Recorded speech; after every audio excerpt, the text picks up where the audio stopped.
Hi, John and Wes. We're looking right now to see if we have a job aid for grade reporting, but I just thought I'd make a brief video to show you how to do it. From the front page of the college's website, click on faculty and staff, and you'll need to log in using your regular login credentials.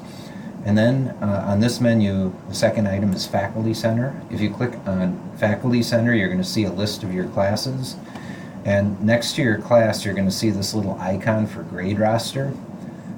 In this grade roster, if you click in it, you're going to see the students' names. I'm not going to open it up because this is populated with grades and it would create a FERPA violation if I put that in the video. But if you click on this icon and go inside of there, you'll be able to report the grades, and then it's going to give you an option to save the grades or save and post.